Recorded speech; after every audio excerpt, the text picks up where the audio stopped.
Hey aspirant, welcome you all. So currently we are discussing the breathing and exchange of gases chapter, जो कि हमारा zoology section के अंदर आता है और उसके अंदर हमने ऑलरेडी 2 लेक्चर्स कर लिया है। फर्स्ट लेक्चर के दौरान हमने जो है बेसिक इंट्रोडक्शन किया था, उसमें हमने लंग्स की जो डायग्राम है एनसीईआरटी में दे रखी, उसको भी हमने डिस्कस किया था। और सेकंड लेक्चर जो हमारा कल वाला था उसमें हमने अच्छे से पूरी डिटेलिंग की थी कि कैसे पाथवे जाती है फ्रॉम द एक्सटर्नल नॉस्ट्रिल से एल्वेलाई तक। तो ये सारी पाथवे हमारी कल वाली क्लास में हो चुकी है। उसके बाद हमने आपको कहा था कि जो बेसिक हमारा जो एल्वेलाई के स्ट्रक्चर है उसके ऊपर भी डिस्कशन हमारी कल वाली क्लास में ही हो गई थी, तो आप उसको जाकर के देख सकते हैं सेकेंड लेक्चर को। और उसके पहले आई होप कि आपने फर्स्ट लेक्चर अटेंड कर लिया होगा। तो आज की जो क्लास है वो थर्ड लेक्चर है और थर्ड लेक्चर आज की जो क्लास है हम यहाँ से स्टार्ट कर रहे हैं, दैट इज इंस्पिरेशन इनहेलेशन से हम स्टार्ट कर रहे हैं। और ये one of the most important topic है क्योंकि डायरेक्टली इससे क्वेश्चन फ्रेम हो ही जाता है। तो आप इसको अच्छे से देखिए मेरे साथ और समझने की कोशिश करिए। सबसे पहले हम ब्रीदिंग की बात कर ले, मैकेनिज्म ऑफ ब्रीदिंग में तो इंस्पिरेशन होगी यानी कि इनहेलेशन होगी। इनहेलेशन का मतलब होता है, इंस्पिरेशन का मतलब होता है कि एटमॉस्फेयर में जो भी एयर है उसको हम क्या कर रहे हैं थ्रू मतलब इनहेलेशन से हम क्या कर रहे हैं अंदर ले रहे हैं। सबसे पहले मतलब हम सांस लेते हैं तो क्या करते हैं, मतलब बेसिकली अगर हम कह रहे हैं कि मेरी सांसें चल रही है, इसका मतलब है कि यानी कि इंस्पिरेशन हो रही है और एक्सपिरेशन भी हो रही है, दोनों चीजें। लेकिन सिर्फ और इंस्पिरेशन की बात करें, सिर्फ इनहेलेशन की बात कर ले तो यहाँ पे इसका मतलब है कि एटमॉस्फेयर की जो एयर है उसको हम क्या कर ले अपने अंदर ले रहे हैं।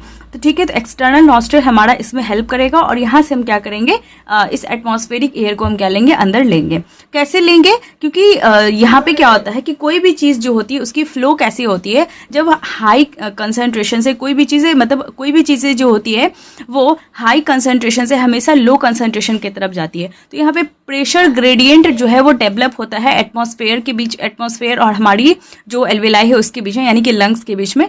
इन दोनों के बीच में जो है प्रेशर ग्रेडियंट डेवलप होता है, जहाँ पे अगर बाहर में यानी कि इंस्पिरेशन का वो मतलब ये तरीका है कि अगर एटमॉस्फेरिक एयर जो है उसकी प्रेशर हाई रहेगी और अंदर प्रेशर कम होगी, तभी क्या होगी एटमॉस्फेरिक एयर जो है उसको हम ले सकते हैं, क्योंकि हमेशा चीजें जो है वो हाई प्रेशर से हाई ग्रेडियंट से जो है लो ग्रेडियंट की तरफ जाती है।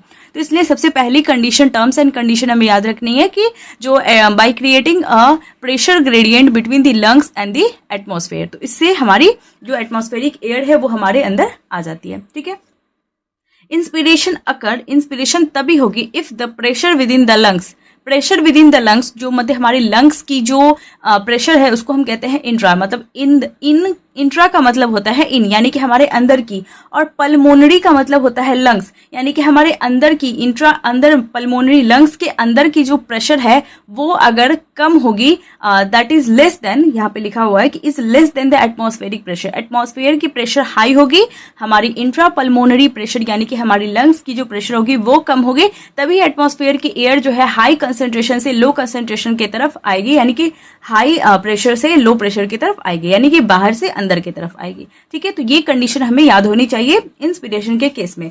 अब स्टेप्स क्या क्या होती है ये हमें बहुत अच्छे से याद रखना है। ठीक है, तो सारे स्टेप्स जो है उसको हम अच्छे से देखेंगे। सबसे पहली चीज जो होती है यहाँ पे कॉन्ट्रैक्शन होगी फ्रेनिक मसल की। अब जब मैंने आपको डायफ्रागम का स्ट्रक्चर डायग्राम दिखाया था तब मैंने आपको बताया था कि फ्रेनिक मसल जो होती है ये डायफ्रागम जो है इस डायफ्रागम की जो मसल होती है वो फ्रेनिक मसल की बनी हुई होती है। तो सबसे पहले उसकी मसल क्या होगी, कॉन्ट्रैक्ट करेगी। जैसे ही वो कॉन्ट्रैक्ट करेगी तो वो नॉर्मल कंडीशन में हमने आपको बताया था कि नॉर्मली कंडीशन में वो डोम शेप हो जाती है। डोम शेप पहले वो नॉर्मल कंडीशन में रहती है, लेकिन यहाँ पे क्या हो रहा है कि कॉन्ट्रैक्शन हो रहा है। कॉन्ट्रैक्शन होने से क्या हो रहा है कि वो जैसे कि अगर एक कटोरा है, ठीक है, उसको हम खींच रहे हैं, दोनों साइड से अगर खींच रहे हैं, कॉन्ट्रैक्ट कर रहे हैं, उसको खींच रहे हैं तो क्या हो रहा है फ्लैट हो जाएगा, बीच से चपटा हो जाएगा। तो ऐसे ही क्या हो जाता है कि फ्लैटनिंग हो जाती है डायफ्रागम की, यानी कि पहली वो डोम शेप्ड है कि नॉर्मल कंडीशन डायफ्रागम की डोम शेप्ड होती है, हमने आपको बताया था कि नॉर्मल रेस्पिरेशन के दौरान।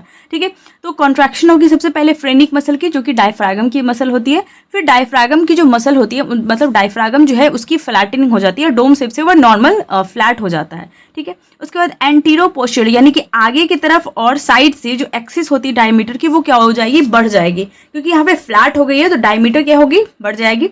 उसके बाद एक्सटर्नल इंटरकोस्टल मसल जो है इसकी क्या होगी, कॉन्ट्रैक्शन होगी। तो यहाँ पे दो चीजें, एक फ्रेनिक मसल की कॉन्ट्रैक्शन हो रही है, दूसरी यहाँ पे एक्सटर्नल इंटरकोस्टल मसल जो है इसका फुल फॉर्म है एक्सटर्नल इंटरकोस्टल मसल, इसकी भी क्या होगी, कॉन्ट्रैक्शन होगी। इसके बाद जो स्टर्नम है हमारा सामने, क्योंकि हमने आपको बताया था थोरैसिक कैविटी के बारे में, तो ये सारी चीज़ें जो है ये कंप्राइज करती है, मतलब एक लंग्स को कवर करती है ये सारी चीज़ें। तो हमें इसको अच्छे से याद रखना है कि स्टर्नम जो है हमारा आगे और रिब्स जो है हमारा वो क्या होगा, आउटवर्ड होगा और अपवर्ड होगा, मतलब बाहर की तरफ तो आएगा लेकिन ऊपर की तरफ, मतलब ऊपर की तरफ और बाहर की तरफ ऐसे आएगा। ठीक है, आप इसको इमेजिन करिए कि स्टर्नम जो है हमारा वो और रिब्स ड्यूरिंग जब हम मतलब कॉन्ट्रैक्शन की बात कर चल रही है, जब यहाँ पे एक्सटर्नल इंटरकोस्टल मसल जब कॉन्ट्रैक्ट कर रहा है, कॉन्ट्रैक्ट होने से क्या होगा कि स्टर्नम और रिब्स जो होगा वो बाहर की तरफ तो आएगा लेकिन ऊपर की तरफ, मतलब बाहर और ऊपर एक साथ। इसके बाद जो हमारा डॉर्सो वेंट्रल एक्सिस है डायमीटर उस वो भी बढ़ जाएगी। इसके बाद जो हमारी थोरैसिक कैविटी की जो वॉल्यूम है, जो हमारे थोरैक्स की जो वॉल्यूम है, क्योंकि यहाँ पे क्या होगी, सबसे पहले डायफ्रागम जो है वो कॉन्ट्रैक्ट हुई थी, तो डायफ्रागम के कॉन्ट्रैक्शन यानी कि फ्रेनिक मसल के कॉन्ट्रैक्शन से यहाँ पे फ्लैट हो गई थी डायफ्रागम, तो डायफ्रागम जो है वो फ्लैट हो गई थी, तो अब क्या होगा, उससे थोरैसिक कैविटी की वॉल्यूम क्या होगी, बढ़ जाएगी, क्योंकि डोम शेप जो है वहाँ पे कम ही हवा मतलब स्पेस है, कम ही जगह है, लेकिन जब वो फ्लैट हो गई है तो वहाँ पे स्पेस ज़्यादा हो गई है, यानी कि उसकी वॉल्यूम क्या हो गई है, बढ़ गई है। तो ये चीज़ें हमें याद रखना है। तो यहाँ पे अगर थोरैसिक कैविटी की वॉल्यूम बढ़ रही है यानी कि वॉल्यूम बढ़ेगी तो प्रेशर क्या होगी, कम हो जाएगी, यानी कि इंट्रा पल्मोनरी प्रेशर कम है। अब यही हमारी कंडीशन है कि इंस्पिरेशन यानी कि इनहेलेशन की कंडीशन यही होनी चाहिए, क्योंकि बाहर प्रेशर जो है वो ज़्यादा है तो अंदर की प्रेशर कम होनी चाहिए, और अंदर की प्रेशर इसी वॉल्यूम से, यानी कि वॉल्यूम बढ़ेगी तभी प्रेशर कम होगी। तो यही थोरैसिक कैविटी की वॉल्यूम बढ़ रही है तो पल्मोनरी प्रेशर क्या हो जाएगी, कम हो जाएगी। और पल्मोनरी की प्रेशर जैसे ही कम हुई तो ऐसे ही मूवमेंट हो जाएगी एयर की फ्रॉम द हाई प्रेशर से लो प्रेशर, यानी कि हमारी एटमॉस्फेयर से हमारे लंग्स में, और ये प्रोसेस को हम कहते हैं इनहेलेशन। ठीक है, अच्छे से इन सारे स्टेप्स को याद रखना है कि बारी बारी से हम देखें। सबसे पहले कॉन्ट्रैक्शन होगी फ्रेनिक मसल्स की, फिर डायफ्रागम की फ्लैटनिंग होगी, फिर एंटीरियर पोस्टीरियर एक्सिस में उसमें डायमीटर बढ़ जाएगी, फिर एक्सटर्नल इंटरकोस्टल मसल की कॉन्ट्रैक्शन होगी, स्टर्नम एंड रिब आउटवर्ड और अपवर्ड मूव करेगा। उसके बाद डॉर्सो वेंट्रल एक्सिस जो होगी उसमें डायमीटर बढ़ जाएगी। कुछ कुछ पॉइंट जो है उसको नहीं भी याद रखेंगे तो चलेगा, क्योंकि इतना डिटेल में पूछता नहीं है, बस कुछ पॉइंट जो है वो बहुत ज़्यादा इंपॉर्टेंट है उसको याद रखेंगे। फिर ये वॉल्यूम वाली टर्म हमें याद रखेंगे कि थोरैसिक कैविटी की वॉल्यूम बढ़ेगी, वॉल्यूम जैसे ही बढ़ेगी तो इंट्रापल्मोनरी प्रेशर क्या हो जाएगी, कम हो जाएगी, क्योंकि वो एक दूसरे के क्या होता है, रेसिप्रोकल होता है। तो ऐसे ही क्या करना है, इंट्रापल्मोनरी प्रेशर जो होगा वो कम हो जाएगा। इससे क्या होगा कि मूवमेंट हो जाएगा एयर का फ्रॉम द हाई प्रेशर से, यानी कि एटमॉस्फेयर से लो प्रेशर यानी कि हमारे लंग्स में, और ये प्रोसेस होती है हमारी इनहेलेशन। इसके बाद आते हैं हमारी दूसरी चीज हमारी है दैट इज एक्सपीरेशन यानी कि एक्सहेलेशन। एक्सपीरेशन यानी कि एक्सहेलेशन का मतलब होता है एक्सहेल कर रहे हैं, यानी कि बाहर की तरफ फेंक रहे हैं कुछ। तो मतलब यहाँ पे एयर की बात चल रही है, तो एल्वेलाई की जो एयर, हमारी जो एयर आई थी वो एल्वेलाई के अंदर आई थी, हमारे लंग्स के अंदर आई थी। तो अब उस एल्वेलाई के अंदर जो भी एयर है उसको हम क्या कर रहे हैं, रिलीज आउट कर रहे हैं इस एक्सपीरेशन के दौरान, एक्सेलेशन के दौरान। सेम प्रोसेस है, सारी स्टेप सेम है, बस कुछ कुछ जो है पॉइंट्स उसको हम क्या करेंगे, जैसे वहाँ पे कॉन्ट्रैक्शन था तो यहाँ पे रिलैक्सेशन होगा, ऐसी सारी चीज़ें, मतलब थोड़ी बहुत डिफरेंसेस यहाँ पे देखने को मिलेगी। तो ये चीज़ें हमें अच्छे से याद रखना है। तो इसमें क्या होता है, एल्विलाई की एयर जो होती है उसको रिलीज किया जाता है आउट में, और expiration takes place when the intra pulmonary pressure. अगर देखो क्या होगा कि अब चीज़ें बाहर कैसे जाएगी, जैसे अंदर आई थी तो बाहर प्रेशर ज़्यादा थी, अंदर कम थी तभी आई थी, ऐसे अभी प्रेशर अंदर ज़्यादा होना चाहिए और बाहर प्रेशर, एटमॉस्फेयर की प्रेशर कम होनी चाहिए, तभी क्या होगी, चीज़ें बाहर जाएगी। यानी कि intra pulmonary pressure should be high than the atmospheric pressure, मतलब एटमॉस्फेयर में जो प्रेशर है उससे ज़्यादा होना चाहिए हमारी लंग्स की प्रेशर, तभी क्या होगी, बाहर एयर जाएगी। इसमें भी सेम तरह के स्टेप्स है, बस कुछ कुछ डिफरेंसेस है जो कि हमें अच्छे से याद रखना है, और याद हो जाएगा क्योंकि हमें उससे ही मैच करके पढ़ना है। सबसे पहले वहाँ पे क्या हुई थी, कॉन्ट्रैक्शन हुई थी फ्रेनिक मसल की, यहाँ पे वो फ्रेनिक मसल जो है, डायफ्रागम की मसल जो है वो क्या हो जाएगी, रिलैक्स हो जाएगी, मतलब रिलैक्सेशन होगी फ्रेनिक मसल की। तो ये पॉइंट हमें याद हो ही जाएगा ऐसे। इसके बाद वहाँ पे डायफ्रागम जो होती रिलैक्स मतलब कॉन्ट्रैक्शन हुई थी, तो कॉन्ट्रैक्शन से क्या हो गया था, वहाँ पे फ्लैट हो गया था डायफ्रागम, लेकिन यहाँ पे क्या होगा, यहाँ पे नॉर्मल जो उसका कंडीशन है डोम शेप, वो डोम शेप पे फिर से आ जाएगा डायफ्रागम हमारा। तीसरा, एंटीरियर पोस्टीरियर एक्सिस की डायमीटर वहाँ पे बढ़ गई थी, वॉल्यूम बढ़ेगी इसलिए, क्योंकि लेकिन यहाँ पे क्या होगा, वो घट जाएगी। उसके बाद वहाँ पे कॉन्ट्रैक्शन हुई थी एक्सटर्नल इंटरकोस्टल मसल की, यहाँ पे रिलैक्सेशन हो जाएगी एक्सटर्नल इंटरकोस्टल मसल की। स्टर्नम एंड रिब जो है वहाँ पे जो है आउटवर्ड एंड अपवर्ड मूव किया था, यहाँ पे इनवर्ड अंदर की तरफ और डाउनवर्ड मूव करेगा, क्योंकि यहाँ पे क्या होगा, हम रिलीज कर रहे हैं। उसके बाद डॉर्सो वेंट्रल एक्सिस जो है उसकी डायमीटर जो है यहाँ पे घट जाएगी, उल्टा हो जाएगा सेम उसका अपोजिट। उसके बाद ओवरऑल जो हमारा थोरैसिक वॉल्यूम है, वॉल्यूम क्या हो जाएगा, यहाँ पे घट जाएगा। अब वॉल्यूम जैसे ही घटेगा वैसे ही इंट्रा पल्मोनरी प्रेशर क्या हो जाएगी, बढ़ जाएगी। प्रेशर बढ़ जाएगी तो क्या होगा, मूवमेंट हो जाएगा एयर का फ्रॉम द लंग से एटमॉस्फेयर के अंदर, मतलब जैसे ही प्रेशर अंदर ज़्यादा बढ़ेगा तो प्रेशर क्या होगा, मतलब high pressure to low pressure जाएगा चीज़ें, तो क्या होगा, इंट्रा पल्मोनरी प्रेशर बढ़ गई है तो अब मूवमेंट जो होगी एयर की फ्रॉम द लंग से एटमॉस्फेयर की तरफ होगी और इस प्रोसेस को हम कहते हैं एक्सहेलेशन। और इसके जितने भी स्टेप्स हैं यानी कि इंस्पिरेशन और एक्सपिरेशन की, ये दोनों अच्छे से याद होना चाहिए, बार बार इसको पढ़ना है, अच्छे से इसको मतलब लर्न ही कर लेना है। कुछ और इंस्पिरेशन और एक्सपिरेशन के ऊपर बातें कर लेते हैं, मतलब जो एनसीईआरटी में हमारी दे रखी है, सेम लाइन मैंने कॉपी किया है यहाँ पे। We have the ability to increase, हमारे पास वो एबिलिटी है to increase the strength of the inspiration and expiration with the help of additional muscle in the abdomen. हमने आपको बताया था कि जो हमारे फोर्सफुल ब्रीदिंग है उसमें एक और एब्डोमिनल मसल जो होती है वो भी हमारी हेल्प करती है। तो हमारे पास एबिलिटी होती है कि हम इंस्पिरेशन और एक्सपिरेशन की ड्यूरेशन को मतलब बेसिकली क्या कर सकते हैं, हम उसको क्या कर सकते हैं, बढ़ा सकते हैं। हमारे पास ये स्ट्रेंथ है, तो ये होता है with the help of additional muscle जो कि हमारे एब्डोमेन के अंदर प्रेजेंट होता है। ठीक है, एक हेल्दी ह्यूमन की बात कर ले तो वो 12 से 16 बार जो है मतलब पर मिनट जो है वो ब्रीथ लेता है, 12 से 16 बार। ठीक है, उसके बाद the volume of the air involve in breathing movement estimated by using an instrument. मतलब अगर हमें जैसे क्लिनिकल असेसमेंट चाहिए हमारी पल्मोनरी फंक्शन के, कैसे हमारी लंग्स वगैरह कैसे काम कर रही है, तो वो होती है एक इंस्ट्रूमेंट के द्वारा जिसको हम स्पायरोमीटर कहते हैं। इससे हम ब्रीदिंग के मूवमेंट जो है इससे पता लगा लेते हैं कि यानी कि वॉल्यूम ऑफ एयर जो कि हमारा इन्वॉल्व रहता है हमारी ब्रीदिंग के प्रोसेस में, तो ये इस इंस्ट्रूमेंट के जरिए होता है। स्पायरोमीटर इसका नाम है, स्पायरोमीटर नाम याद होना चाहिए, अच्छे से याद रखेंगे। इसके बाद अब one of the most important topics जो है इसको हम कवर करने वाले हैं, जिसको कहते हैं रेस्पिरेटरी वॉल्यूम और कैपेसिटीज। और ये one of the most important topic हो जाता है क्योंकि ऐसे डायरेक्टली ही क्वेश्चन आ जाता है इससे। तो रेस्पिरेटरी वॉल्यूम और कैपेसिटी सबसे पहले इसमें दे रखा है, वॉल्यूम के ऊपर पहले हम डिस्कस करेंगे, उसके बाद हम कैपेसिटी के ऊपर बात करेंगे। सबसे पहले वॉल्यूम की बात कर ले तो उसमें एक पहली वॉल्यूम है that is the tidal volume. Tidal volume वो वॉल्यूम होता है that is the volume of air inspired और expired during a normal respiration. मतलब जब हम नॉर्मल रेस्पिरेशन कर रहे हैं, जब नॉर्मल हम ब्रीदिंग मतलब सांस ले रहे हैं सांस छोड़ रहे हैं, तो इस दौरान नॉर्मल रेस्पिरेशन हमारा हो रहा है, इस दौरान जो वॉल्यूम ऑफ एयर, जितना एयर हम ले रहे हैं और जितना हम छोड़ रहे हैं उसको ही हम कहते हैं टाइडल वॉल्यूम। सिंपल सा हमें याद रखना है कि वॉल्यूम ऑफ एयर जो हम ले रहे हैं और या तो फिर जो भी हम छोड़ रहे हैं ड्यूरिंग एक नॉर्मल रेस्पिरेशन, क्योंकि नॉर्मल रेस्पिरेशन में दोनों चीज़ें आ जाती है, हमारी इंस्पिरेशन एक्सपिरेशन दोनों चीज़ें, दोनों को कैलकुलेट करना है, तो दोनों चीज़ें आ जाती है। तो इसमें यही हमें याद रखना है कि नॉर्मल ब्रीदिंग वाली हमारी टर्म्स।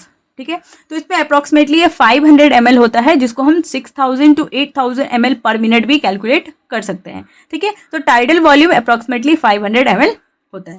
उसके बाद है हमारी IRV। IRV क्या होता है, इंस्पिरेटरी रिजर्व वॉल्यूम। ठीक है, अब जो additional volume of air a person can inspire by a forceful inspiration. जब हम फोर्सफुली क्या होता है, मतलब एडिशनल वॉल्यूम ऑफ एयर एक पर्सन जो है जो कि इंस्पायर कर सकता है बाय अ फोर्सफुल इंस्पिरेशन। जब हम फोर्सफुली इंस्पिरेशन कर रहे हैं तो जो एडिशनल वॉल्यूम ऑफ मतलब एयर जो भी हम इंस्पायर कर मतलब ले लेते हैं उसको हम कहते हैं that is the inspiratory reserve volume. ये होता है अप्रॉक्सीमेटली 2500 to 3000 ml, 2500 से 3000 ml होता है inspiratory reserve volume. Expiratory reserve volume same इसी तरह का है, दैट इज वो एडिशनल वॉल्यूम ऑफ एयर एक पर्सन जो है that is can expire by a forceful expiration. जब फोर्सफुली वो एक्सपिरेशन कर रहा है उस दौरान जो और एक्स्ट्रा जो वो एक्सपायर कर सकता है उस वॉल्यूम को हम कहते हैं एक्सपिरेटरी रिजर्व वॉल्यूम, जो कि अप्रॉक्सीमेटली 1000 to 1100 ml होता है। और ये सारी जो भी मैं आपको बता रही हूँ ये उसको याद रखना है कि ये 1000 to 1100 होता है inspiratory reserve capacity, capacity volume ये होता है 2500 to 3000 ml और टाइडल वॉल्यूम होता है अप्रॉक्सीमेटली 500 ml। अब कुछ और चीज़ें जैसे कि हम रेजिडुअल वॉल्यूम की बात कर ले तो रेजिडुअल वॉल्यूम जो है ये होता है volume of air remaining in the lungs even after a forceful expiration. जब क्या होता है कि हम सांस ले रहे हैं फोर्सफुली, हम सारा वॉल्यूम क्या हो रहा है एक्सपेल कर रहे हैं, सारा वॉल्यूम मतलब जितना भी हम ले रहे हैं, जितना भी एयर हमने लिया है उसको पूरा का पूरा हम एक्सपेल कर रहे हैं, लेकिन the volume of air remaining in the lungs, वो थोड़ा सा वॉल्यूम ऑफ एयर जो कि हमारे लंग्स में बच जा रहा है अगर हम फोर्सफुल एक्सपिरेशन कर रहे हैं उसके बाद भी, वो हमारा होता है रेजिडुअल वॉल्यूम जो कि 1100 से 1200 ml होता है। ठीक है, इसको याद रखेंगे। अब रेस्पिरेटरी कैपेसिटी के ऊपर बात कर लें तो रेस्पिरेटरी कैपेसिटी जो होता है ये बनता है by the adding of respiratory volume. जितनी रेस्पिरेटरी वॉल्यूम मैंने आपको बताया है that is the tidal volume, IRV, ERV या फिर RV यानी कि रेजिडुअल वॉल्यूम, इन सबको अगर हम ऐड करते हैं यानी कि एक दूसरे से ऐड करते चलेंगे तो हमें कैपेसिटी हमें देखने को मिलेगा।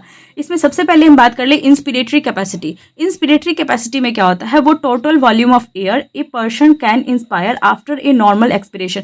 जब नॉर्मल एक्सपिरेशन हम कर चुके हैं उसके बाद जो total volume of air a person can inspire, इसके बाद जो टोटल वॉल्यूम ऑफ एयर एक पर्सन जो इंस्पायर कर सकता है, ले सकता है, उसको हम कहते हैं इंस्पिरेटरी कैपेसिटी।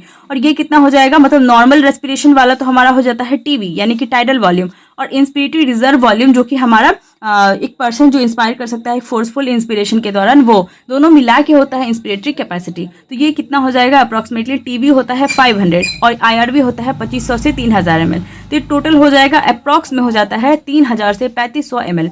ठीक है। दूसरा हमारा होता है that is the expiratory capacity. ये होता है that is the total volume of air a person can expire कर सकता है आफ्टर ए नॉर्मल इंस्पिरेशन। ये होता है TV plus ERV, that is TV होता है 500 और ERV हमारा 1000 से 1100 ml होता है, जो कि अप्रॉक्सीमेटली 1500 से 2000 ml हमारा हो जाता है। तो उसको भी हमें याद रखना है। तीसरा हमारा होता है that is the functional residual volume, that is FRC। Functional residual volume जो होता है ये वॉल्यूम ऑफ एयर होता है that will remain in the lungs after a normal expiration. जब हम नॉर्मल एक्सपिरेशन कर लेते हैं उसके बाद जो वॉल्यूम ऑफ एयर हमारे लंग्स पे बच जाता है उसको हम फंक्शनल रेसिडुअल वॉल्यूम कहते हैं। दैट इज ये होता है ERV प्लस RV, जो कि होता है ERV को हम लिख सकते हैं 1000 से 1100 और RV को लिख सकते हैं 1100 से 1200 ml। तो अप्रॉक्स में ये हो जाता है 2100 से 2300 ml। ठीक है। और ये जो भी मैं बता रही हूँ उसको कैलकुलेट करके ये अच्छे से हमें याद रखना ही रखना है, क्योंकि यहाँ से डायरेक्टली क्वेश्चन आता है। इसके बाद है हमारा fourth that is the vital capacity. Vital capacity होता है the maximum volume of air a person can breathe in after a forced expiration. Forced expiration मतलब फोर्सफुली एक्सपिरेशन करने के बाद जो volume of air a person can breathe उसको हम कहते हैं वाइटल कैपेसिटी। और ये होता है ERV, TV, IRV, तीनों को अगर हम ऐड कर देते हैं तो ये हमारा आता है वाइटल कैपेसिटी। तो इसको हम कैलकुलेट कर लेंगे, क्योंकि ERV हमें पता ही है, TV हमें पता ही है, IRV हमें पता ही है। तो यहाँ से कैपेसिटी मतलब जितने भी वॉल्यूम्स है वॉल्यूम्स को ऐड करते चलेंगे तो हमें कैपेसिटी मिल जाएगा। तो ये थी हमारी पूरी रेस्पिरेटरी वॉल्यूम ऑफ कैपेसिटी की बातें। और एक और कैपेसिटी में एक और बच गया है, तो उसको मैं जो है नेक्स्ट लेक्चर जो है उसमें मैं उसको करवा दूंगी। ठीक है। इसके बाद जो है कुछ और चीज़ें बचेगी, जैसे कि 2 लेक्चर्स और लगेंगी शायद मुझे इसको फिनिश करने में। तो ये लेक्चर 3rd था, आप इसको जो है अच्छे से कवर कर लीजिए। और आई होप कि आपको लेक्चर समझ में आया होगा। आप प्लीज़ अच्छे से लाइक, कमेंट और शेयर करिए इसको ज़्यादा से ज़्यादा। और आपको अगर हैंड रिटन नोट्स चाहिए तो आप इंस्टाग्राम, टेलीग्राम कहीं पे भी जुड़ सकते हैं, आपको मिल जाएगा। लिंक जो है ऑलरेडी चैनल पे दे रखा है, आप जुड़ जाइए वहाँ से। ठीक है। तब तक के लिए stay tuned, stay healthy and thank you.